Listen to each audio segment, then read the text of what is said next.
আপনি যদি পলিসি মেকিংয়ের দিক থেকে ভাবেন তাহলে সিপিএমের থেকেই খানিকটা আইডিয়াস নিয়ে তৃণমূল কংগ্রেস পলিসি ফ্রেম করেছে। তারা তো গ্রামের মেয়েদেরকে গিয়ে বললেন না এই লক্ষ্মীর ভাণ্ডারে 500,000 টাকা না দিয়ে যে তোমাকে আমি স্কিল দিচ্ছি। আমার যুব সমাজকে সবার আগে বোঝাতে হবে যে তাদের এডুকেশন সিস্টেম থেকে চেঞ্জ আনতে হবে। টিভিতে কোনো ইম্প্যাক্ট পড়ছে না।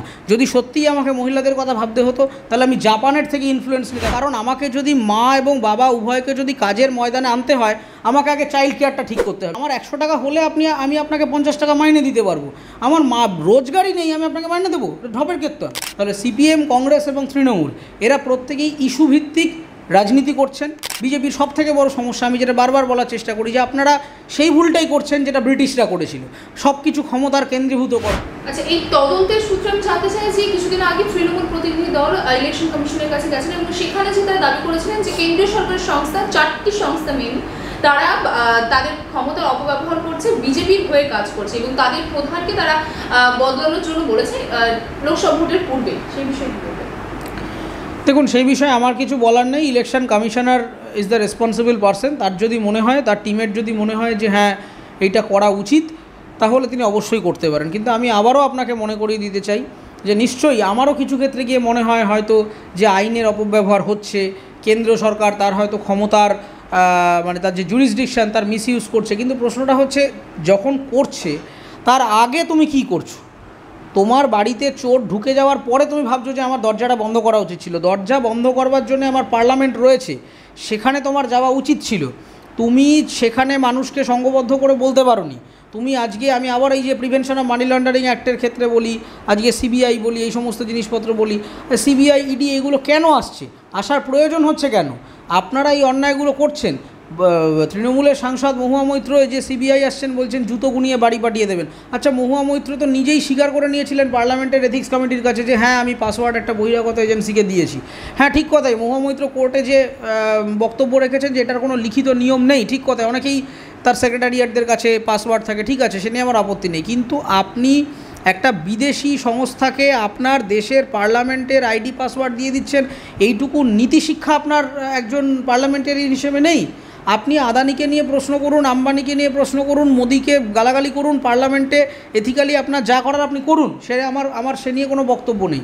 কিন্তু আপনি এই এত বড় সিকিউরিটি ব্রিচটা করছেন কী করে? দেশের অভ্যন্তরীণ সুরক্ষা নিয়ে কাজ করছেন, তারপরে যখন আপনার এগেনস্টে কোনো রকম এনকোয়ারি হচ্ছে, কোর্ট রায় দিচ্ছে, পার্লামেন্টের এথিক্স কমিটি রায় দিচ্ছে, তখন আপনি বলছেন আমার সাথে পার্শিয়ালিটি হচ্ছে। আপনি যদি নীতি, নৈতিকতা, শিক্ষা, মূল্যবোধের পরিচয় দিতেন তাহলে সেরকমভাবেই হতো। সেই রকম জিনিসটা করছে না। এখন লড়াইটা ধর্মের লড়াই হয়ে গেছে, লড়াইটা বিভাজনের রাজনীতি হয়ে গেছে। আজকে ঈদের মঞ্চে গিয়ে চিফ মিনিস্টার সেখানে ভোটের প্রচার করছেন। মডেল কোড অফ কন্ডাক্টে তো লেখা রয়েছে যে আপনি কোনো মন্দির, মসজিদ, গির্জা, কোনো রিলিজিয়াস প্ল্যাটফর্মকে আপনি ভোটের প্রচারের প্ল্যাটফর্ম হিসাবে ব্যবহার করবেন না, মানুষকে ধর্ম দিয়ে বিভাজন করে ভোট করাবেন না। সেইগুলোই তারা করছেন বারবার করে। ফলত হঠাৎ করে ইলেকশন কমিশনারের কাছে এই সমস্ত জিনিসপত্র নিয়ে গিয়ে আমার মনে হয় যে it's too late to react. আপনার যদি প্রশ্ন করতে হতো, আপনি সময় পার করে ফেলেছেন। যখন পার্লামেন্টে আপনার কম্পিট করার জায়গা ছিল, সেই লেজিসলেটিভ ক্ষমতা আপনার ছিল, আপনি সেগুলো করেননি। এখন ভোটের সময় এসে হঠাৎ করে ইস্যু দিয়ে মানুষকে ভুল বুঝিয়ে নিজের ভালো সাজার চেষ্টাটাই হচ্ছে, কিন্তু মানুষ অন্যরকম উত্তর দেবে। আচ্ছা, কিছুদিন আগেই কংগ্রেসের ইস্তেহার তারা প্রকাশ করেছে, একাধিক প্রতিশ্রুতি তার মধ্যে রয়েছে এবং ইতিমধ্যে কেন্দ্রের শাসক দল থেকে কংগ্রেসের ইস্তেহারকে মুসলিম লীগের ইস্তেহারের সঙ্গে তুলনা করেছে। দেখুন, আমি তো বিজেপি স্পোক্সপারসন নই, ফলে বিজেপি কি বলবে সেটা তাদের ব্যাপার। আমার যেটা মনে হয়েছে, কংগ্রেসের ইস্তেহারটা বেশ খানিকটা দুর্বল এবং ভিশনলেস। এবং এক সাংবাদিক কলাম লিখেছিলেন, তার সাথে আমি সহমত। তিনি লিখেছিলেন যে কংগ্রেস কোথাও গিয়ে আসলে মোদিকেই যেন তার রোল মডেল বানিয়ে ফেলেছেন। আপনি যদি দেখেন, মোদি যে 4টে পিলারের কথা বলেছে, কংগ্রেসও তার ইস্তেহারে সেই 4টে পিলারের কথা বলেছে। আজকে ন্যাশনাল কংগ্রেস বিরোধী হিসেবে নিজের জায়গা খুঁয়ে ফেলেছে। তাদের আচার আচরণ দেখে মনে হচ্ছে তারা যেন ইচ্ছে করেই খানিকটা গা ছেড়ে দিয়েছে। আজকে বিজেপি যে একনায়কতান্ত্রিক একটা ব্যাপার আপনারা বলছেন ইত্যাদি করছে, সেটা করছে কি করে? তার কারণ হচ্ছে অপোজিশনরা তাদের জায়গা তৈরি করতে পারেনি। হঠাৎ শেষ মুহূর্তে এসে একটা জোট তৈরি করলো। সেই জোটটার কোনো ভিশন অ্যান্ড মিশন নেই। সেই জোটে কোনো দিন একসাথে কেউ কোনো জায়গায় এলো না। কংগ্রেস নিজের জায়গা প্রতিষ্ঠা করতে পারলো না এবং তারা এখনও সেই সাবেকি চিন্তাভাবনা দিয়ে মানুষকে বোঝানোর চেষ্টা করছে। আর অন্যদিকে মানুষ এখন অনেকটা এগিয়ে গেছে। যে কোনো ক্লাসিক্যাল যে পলিটিক্যাল পার্টি সেই একই সমস্যায় পড়েছে সিপিএম বা এই লেফট পার্টিগুলো যারা অন্তত বাংলায় রয়েছে, তারা তাদের ক্লাসিক্যাল থটটাকে অ্যাডাপ্ট করতে পারছে না। আপনাকে মনে রাখতে হবে আদর্শ বা ভিশন বা থিওরি বা ফিলোসফি দর্শন সেটা কিন্তু মানে টাইম অ্যান্ড স্পেস এই দুটো খুব ইম্পর্টেন্ট। এই মানবেন্দ্রনাথ রায় তো নিজে লিখে গেছিলেন তার বইতে যে একেবারে European concept of class politics ভারতে আনা যাবে না, তার কারণ এখানে মিডিল ক্লাসের কনসেপ্ট রয়েছে। তাহলে ফাউন্ডিং ফাদাররা বলে গেছিলেন, তারপরেও তারা কেন, মানে মহাত্মা গান্ধী নিজে বলে গেছিলেন ইউনিভার্সাল হিউম্যানিজমের কথা, কিন্তু ঘটনা হচ্ছে সেই জিনিসগুলোকে আজকের দিনে দাঁড়িয়ে সেই আদর্শকে কোথায় রিফ্লেক্ট করব এবং সেটা যে অ্যাডাপ্টেশান সময়ের সাথে সাথে সেটা তারা করে উঠতে পারছে না এবং তাদের মুখ নেই, তাদের লিডারশিপ ফেল করে গেছে এবং দলের মধ্যে কলহ, সেই কলহ, জোটের মধ্যে কলহ, আঞ্চলিক জায়গায় কলহ, এই যে একটা কন্টিনিউয়াস কোন্দল, এই কোন্দলে তাদের যারা নিজস্ব দলের সমর্থক বা যারা ভোটার তারা দিশেহারা হয়ে যাচ্ছে। তারা তখন কোথাও গিয়ে ভাবছে দূর তেরিয়ে এদের তো কোনো কিছু কুলকিনারা খুঁজে পাচ্ছে না, তার থেকে আমি বিজেপিকে দিই। অনেক ভোটার আছেন, আমি যেটা গ্রাউন্ডে কাজ করতে গিয়ে দেখেছি, যে তারা যারা বিজেপিকে ভোট দিয়ে ফেলছেন তারা আলটিমেটলি বিজেপির সমর্থক হয়ে দিচ্ছেন না, তারা অল্টারনেট বলছে কাকে দেবো দাদা, কী করবো, তাও এরা কাজ করছে, এরা এসে অন্তত কানেক্ট করছে আমাদের সাথে, দিচ্ছি। কারণ কংগ্রেস তার ইশতেহারের মাধ্যম দিয়ে কি বলার চেষ্টা করেছে, এরকম সিপিএম এমন ইশতেহার প্রকাশ করেছে, তারা বলছে ইসরায়েলের সাথে আমি সম্পর্ক ছিন্ন করে দেবো। আরে বৈদেশিক নীতি নিয়ে হঠাৎ করে এরকম একটা মন্তব্য তুমি করে ফেলছো, তুমি জানো ইসরায়েলের সাথে আমাদের কি বাণিজ্যিক সম্পর্ক আছে?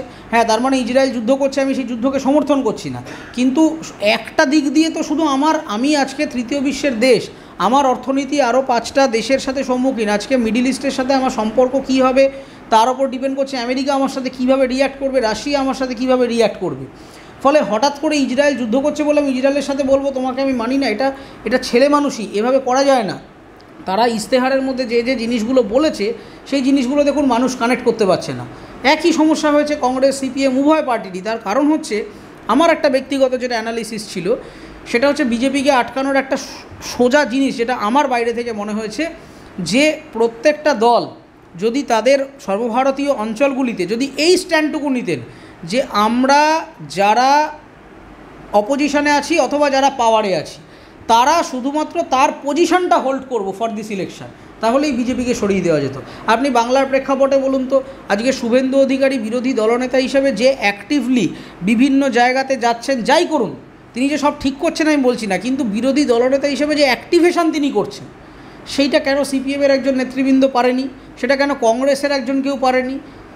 এই যে অ্যাক্টিভিটিটা, এই যে জনসংযোগ, নিজের উপস্থিতি জানান দেওয়া, আজকে যদি সিপিএম এবং কংগ্রেস তারা মনে করতো যে আমরা তৃণমূল যা করছে লোকসভায় আমাদের টার্গেটটা হবে বিজেপি যেখানে দ্বিতীয় স্থানে রয়েছে আমরা দ্বিতীয় থেকে তাদেরকে সরিয়ে দেব এবং আমরা বিরোধী হিসেবে অন্তত সেকেন্ড বা থার্ড র্যাঙ্কটায় চলে আসতে চাই, সেইটা তারা যদি করতো তাহলে আপনি অনেক ক্ষেত্রে বিজেপিকে আটকাতে পারতেন। কিন্তু এখানে যেটা হয়ে গেছে, প্রত্যেক দল তারা ভাবছে যে আমি তৃণমূলকে গালাগাল করব, তৃণমূল আবার সিপিএমকে গালাগাল করবে, সবাই মিলে নিজে অপরের সাথে মারামারি করছে, আর বিজেপি একটা ইন্ডিপেন্ডেন্ট বডি হিসেবে মাঝখানে ঢুকে তার পতাকা গেড়ে দিয়ে চলে যাচ্ছে। কিন্তু বিজেপিকে আটকাতে গেলে সবার আগে আপনাকে আপনার পজিশনটুকু হোল্ড করুন, যেখানে আপনি বিরোধী আছেন স্টিক টু ইট, আপনি বিরোধী থাকুন। এই রাজনীতিটা আপনি পাবেন তামিলনাড়ুতে দেখবেন ডিএমকে আইডিএমকের যে সম্পর্কটা, সেখানে ইচ্ছা করে কিন্তু তারা এমন একটা আমেজ তৈরি করে রাখে যে তামিল সংস্কৃতির বাইরে, তামিল আঞ্চলিকতার বাইরের কোনো শক্তিকে আমরা ঢুকতে দেবো না। এই যখন বিজেপি আসছে কোনো রকম কমিউনাল কমেন্ট পাস করছে, আপনারা দেখুন তারা কিন্তু বিজেপিকে আটকানোর জন্য কোথাও গিয়ে যেন শাসক বিরোধী ইউনাইটেড একটা ফিলিং তৈরি করছে যে ভাই তুমি তামিল বিরোধী, তোমার এখানে জায়গা নেই। কিন্তু বাংলায় আসলে নিজেরাই নিজেদের মধ্যে খেয়েই করতে গিয়ে কোনো আইডেন্টিটি সেট করতে পারেনি। বিগত এতদিন ধরে এই যে যুব সমাজকে সিপিআইএম বলছে বা কংগ্রেস বলছে আমরা নতুন লিডার দিচ্ছি, এই দিচ্ছি, এই যে আইএসএফের সাথে একটা জোট, সেটা হঠাৎ করে ভেঙে গেল, কি হলো, একটা জগা খিচুড়ি বলে অভিষেক ব্যানার্জির বিরুদ্ধে দাঁড়াবো, তারপর হঠাৎ করে নওশাদ সাহেব তিনি চলে গেলেন, এতে মানুষ আস্থা হারিয়ে ফেলেছে। তার কারণ আপনাকে মানুষের কাছে কনফিডেন্স বিল্ড করতে হবে যে আপনি যোগ্য, আপনি ক্রেডিবিলিটি অর্জন করতে হবে আপনাকে। শুধুমাত্র কিছু থিওরি আর প্রকাশ করে দিলাম সেটা দিয়ে, ইশতেহার দিয়ে ভোট হয় না। ইশতেহার দিয়ে আপনি কমিউনিকেট করলেন না, আপনার পাবলিক কানেক্টিভিটি কোথায়? আমার পাড়ায় আমি কজন কংগ্রেসের লোককে দেখেছি, আমি সারাক্ষণই দেখি তৃণমূল নাহলে বিজেপি, খুব কম সিপিএম মাঝে মধ্যে মিছিল টিছিল করছে। আজ অবধি আমার পাড়ায় আমি কংগ্রেসের একে দেখিনি। কে প্রার্থী, কোথায়, কী ব্যাপার, আদৌ কোনো পার্টি অফিস আছে কিনা সেও আমি জানি না। ফলে সর্বভারতীয় প্রেক্ষাপটে কংগ্রেস তার আদর্শগত অ্যাডাপ্টেশনের প্রবলেমের জন্যে আস্তে আস্তে ক্ষয়িষ্ণু হয়ে গেল এবং কোথাও গিয়ে তারা এটা ধরেই নিলেন যে বিজেপি যেহেতু অনেক বেশি অর্থের অধিকারী, অনেক ক্ষমতার অধিকারী, রেজিমেন্টেড পার্টি, ওরা তো জিতছেই, তাহলে আমার বেশি আর ঝামেলা করার দরকার নেই, আমি মোটামুটি একটু গা এলিয়ে চলি। এই গা এলানো মনোভাব থেকেই আজকে কংগ্রেসের এই ভরাডুবিটা হচ্ছে বলে আমার মনে হচ্ছে। আচ্ছা, আমি একটা শেষ প্রশ্ন করব তোমাকে, যে আমরা জানি রাজ্যের শিক্ষা দীক্ষা চাকরির কি অবস্থা, এবং সেই জায়গায় দাঁড়িয়ে কংগ্রেস তার ইস্তেহারে দিয়েছে যে 30 লক্ষ শূন্য পদে তারা ক্ষমতায় এলে সেখানে অতি দ্রুত নিয়োগ হবে, এবং অন্যদিকে বামেদের আমাদের রাজ্য থেকে বলা হচ্ছে যে তারা রুজি রুটির উপর বেশি নজরদারি করছে। তো তোমার কি মনে হয় এই জেনারেশন থেকে তুমি যে কোন পার্টি ক্ষমতা আসলে বা কোন নেতা আসলে পারে সাধারণ যারা এখন চাকরি প্রার্থী আছে বা যারা ভবিষ্যৎ প্রজন্ম আছে তাদের এই শিক্ষা দীক্ষা চাকরির দিকটা ঠিকঠাকভাবে হবে? দেখুন, প্রথম কথা হচ্ছে যে আপনি যদি পলিসি মেকিংয়ের দিক থেকে ভাবেন তাহলে সিপিএমের থেকেই খানিকটা আইডিয়াস নিয়ে তৃণমূল কংগ্রেস পলিসি ফ্রেম করেছে। তৃণমূল কংগ্রেস এই যে লক্ষ্মীর ভাণ্ডার, কন্যাশ্রী, এই সমস্ত জিনিসগুলো করে, এগুলো তো সোশ্যালিস্ট ইডিওলজির ইমপ্লিমেন্টেশন। তারা তো কখনোই বলছে না যে আমরা একটা মার্কেট তৈরি করে দেবো, আমরা স্কিল তৈরি করে দেবো। তারা তো গ্রামের মেয়েদেরকে গিয়ে বললেন না এই লক্ষ্মীর ভাণ্ডারে 500,000 টাকা না দিয়ে যে তোমাকে আমি স্কিল দিচ্ছি, তুমি বাজারে এসো, তুমি কাজ করো। দেখুন, একটা খুব বড় কথা বলি আপনাকে, এটা মানে অনেকেই বিশ্বাস করতে চাইবেন না, কিন্তু এটা সত্যি। ভারতবর্ষ সারা পৃথিবীর অর্থনীতি এখন যেদিকে যাচ্ছে, গভর্নমেন্ট তার লায়াবিলিটি কাট অফ করতে চাইছে। সরকারি চাকরি, সরকার আমাকে সমস্ত কিছু খাইয়ে দেবে, এই যে সোশ্যালিস্ট ওয়েলফেয়ার ইকোনমির চিন্তাভাবনা, যেটা সংবিধান যখন লেখা হয়েছিল এবং পণ্ডিত জওহরলাল নেহরু যখন ক্ষমতায় আসেন, তিনি যে এজেন্ডা সেট করেছিলেন সেটা স্বাধীনতা পরবর্তী ভারতবর্ষের জন্য ঠিক ছিল। ওয়েলফেয়ার ইকোনমির কনসেপ্ট, সোশ্যালিজম, কারেক্ট। কিন্তু এখন ভারতবর্ষের জনসংখ্যা এবং বিদেশি বিনিয়োগ, বিদেশি কোম্পানির সাথে আমাদের যে কম্পিটিশান, সেইটা এমন একটা জায়গায় পৌঁছেছে যে আপনি যদি স্ট্র্যাটেজিক্যালি দেখেন তাহলে প্রত্যেক রাজ্যে বলুন এবং কেন্দ্রীয় সরকার, সেই রাজ্যগুলি কিন্তু তার লায়াবিলিটি কমাতে চাইছে।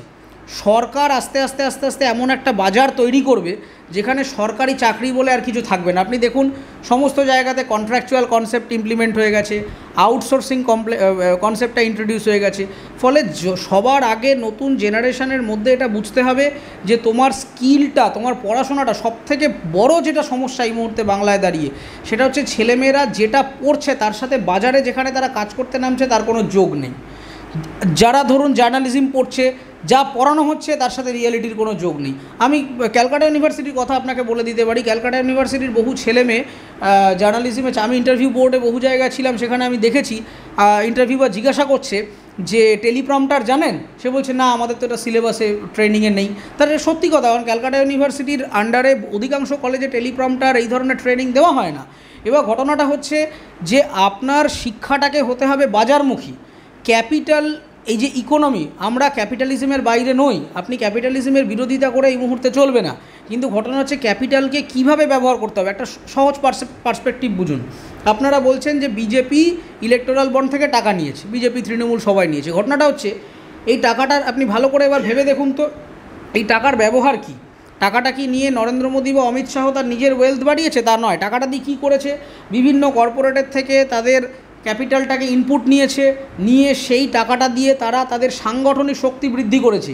ধরুন আজকে একটা এই যে বাইক মিছিল হয়, আজকে তৃণমূল যদি সেখানে 5,000 টাকা দেয়, বিজেপি এলে বলবে আমি 25,000 টাকা দেবো। ওই যে বিভিন্ন কোম্পানির টাকা, সেই টাকাটা দিয়ে তারা যুব সমাজের মধ্যে বিনিয়োগ করে তাদেরকে কিনে নিচ্ছে।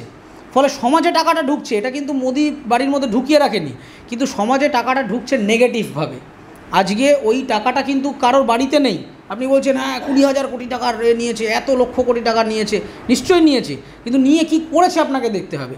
অর্থ বাজারে ছেড়ে এমন কিছু আর্মি তৈরি করেছে, সেই আর্মিটা তাদের হয়ে কাজ করছে, সেই ব্যাটালিয়নটা তাদের হয়ে কাজ করছে।